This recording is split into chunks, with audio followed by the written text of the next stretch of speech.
สบายดีพ่อแม่พี่น้องพบพ้อกันคือเก่าอีกแล้วที่ช่องสะแพนลูกสาวหลามื้อนี้ก็มาเข้าครัวเฮ็ดกินยามแลงคือเก่าเนาะตอนนี้เฮาก็นึ่งข้าวสุกแล้วเดี๋ยวเฮาก็สิมาสวยข้าวเนาะทุกคนสวยข้าวเฮ็ดกินยามแลงก่อนเนาะ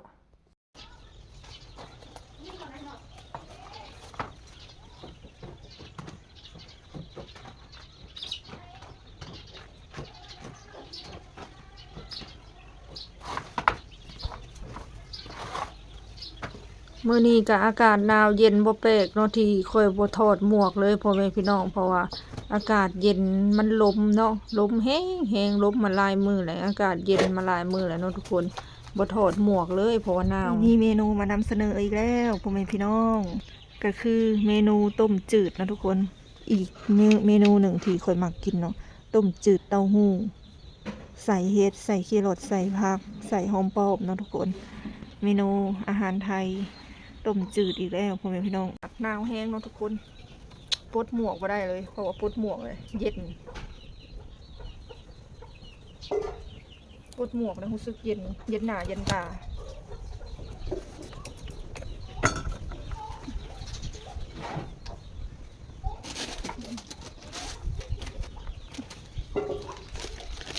เตรียมเครื่องปรุงกันพ่อแม่พี่น้องอันนี้เป็นหมูแล้วนี่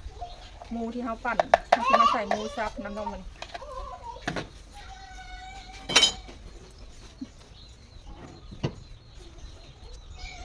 โอ้ยจะมาใส่หมูซับน้ำมันดังเห็ดกินข่างเตาไฟมันจะอุ่นหนาว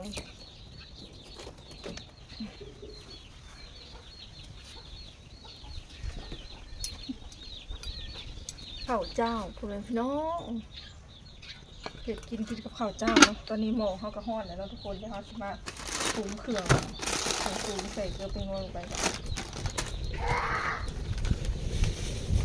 อากาศเย็นลมผัดลมแห้งลายมืดเลยลมแห้ง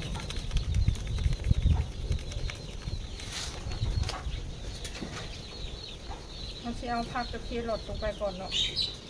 กับเห็ดข้าวข้าวป้อมเดี๋ยวเขาใส่น้ำลังเมนูต้มจืดด้วยจ้ามื้อนี้นี่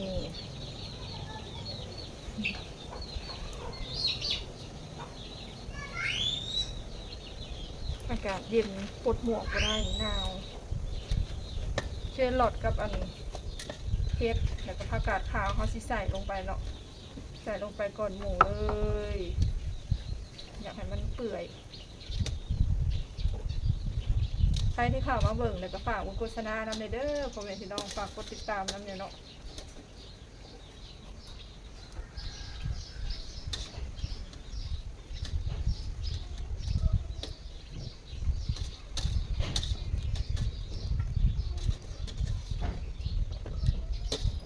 ใส่ลงไปเลยจ้าพ่อแม่พี่น้องใครที่ข่าวมาเบิ่งแล้วก็ฝากโฆษณาในเด้อพ่อแม่พี่น้องเอ้ย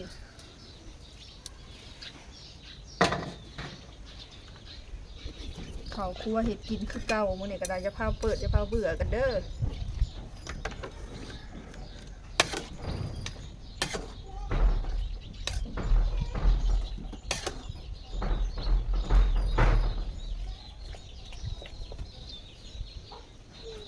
เดี๋ยวเขาสิปั่นหมูก่อนเนาะอันนี้สิเป็นหมูที่เขาปั่น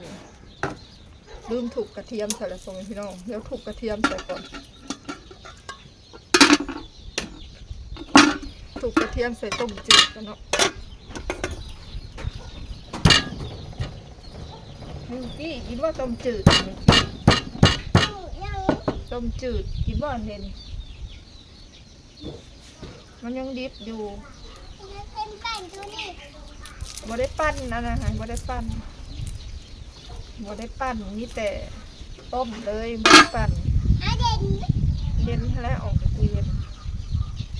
ซื้อมาแล้วเปล่าเห็ดคัตตะไว้ลายมือแล้วมันสีเน่ามันสีเสียเนาะมันสีโบเป็นก้อนนะพ่อแม่พี่น้องเคยซื้อมาไว้ลายมือ3-4 มือ4-5 มือเห็ดเน่าแต่มีกลิ่นหน่อยหนึ่งแล้วก็หมุนเนาะมันโบเป็นก้อนเต้าหู้เดี๋ยวเขาสิปั้นหมูก่อนทุกคนวันนี้ ปั้นหมูให้พอดีคำกินบ่กี่กินบ่กินบ่สิแบ่งให้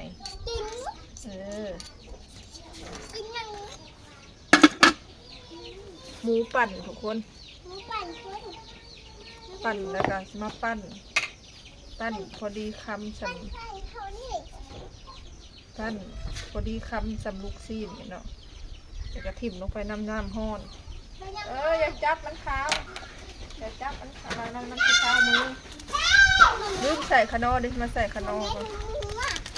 เรื่อยดิเฮ้ยกดนมกดนมมีกี่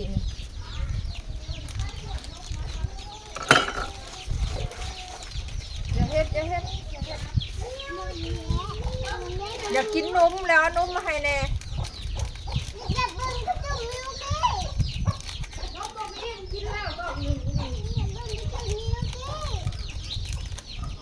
ใส่เบิดรถเนาะทุกคน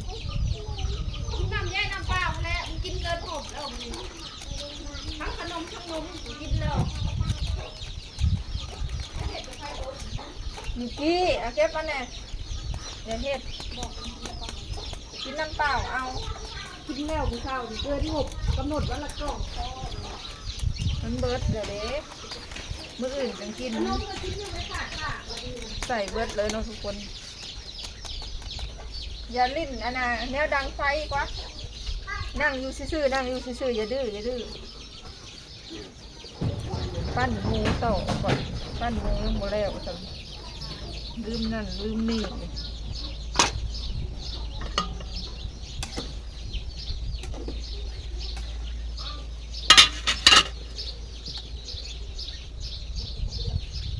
ปั้นหมูพอดีคำก่อนไ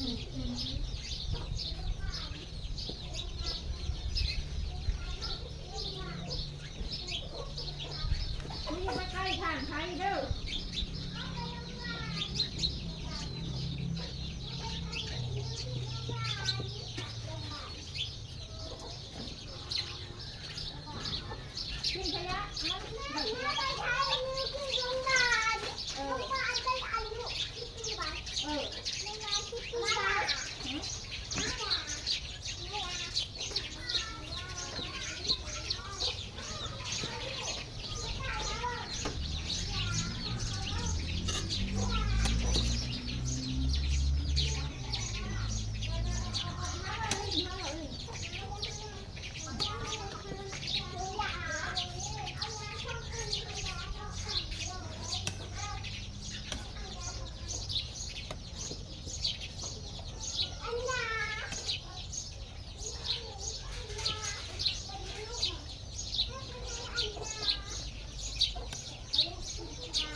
ตอนนี้ก็ปั้นหมูแล้วเลยเนาะทุกคน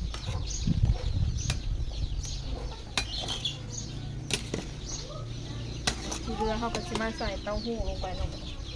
นี่เต้าหู้6 ซองใส่ลงไปเลยจ้า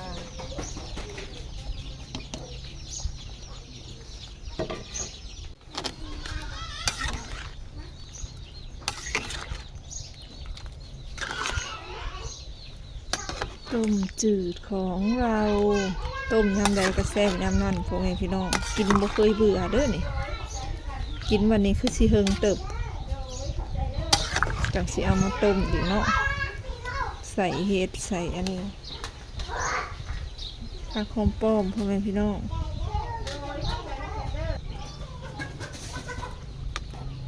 มาเด้อทุกคนมากินข้าวแรงนำกันมาเด้อพ่อแม่พี่น้องป้องฝ่ายเพื่อสุคนมากินข้าวแรงนำกันจ้าเมนูต้มจืดเต้าหู้หมูสับเนาะนี่ ยังบ่ได้ซีมเบิ่งจักจางจักเค็มคือสีจางอยู่ดอกเพราะว่าขนอทุงน้อยๆนะเขาใส่เบิดแล้วเบิดเลย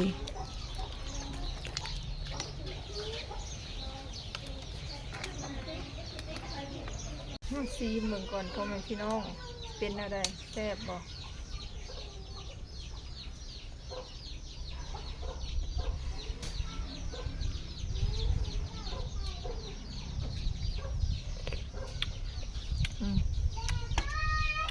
นัวดีเนาะจะใส่น้ำตาลเพิ่มกว่าจังน้อย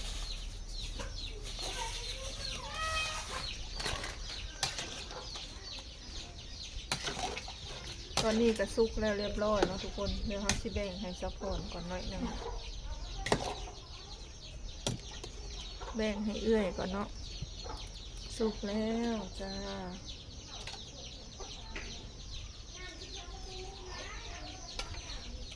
พอนอ้าวต้มจืดนี่ต้มจืดตักแล้วอ้าว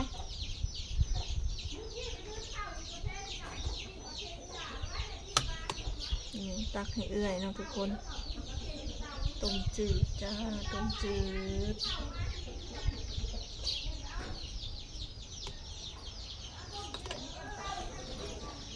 สำหรับคลิปนี้ก็บริกินให้เบิ่งเด้อพ่อแม่พี่น้องจังไรก็ฝากบทโฆษณาฝากกดติดตามนำเนาะตอนนี้ยังรอเข่าหุงเฮาสุกอยู่รอให้เข่าสุกเฮาจังสิกินยังบ่ได้กินยาทุกคนเฮาต้องกินยาก่อนเข่าสัก30 นาทีแล้วจังมากินนั่นเข่าเนาะตามหมอเพิ่นบอก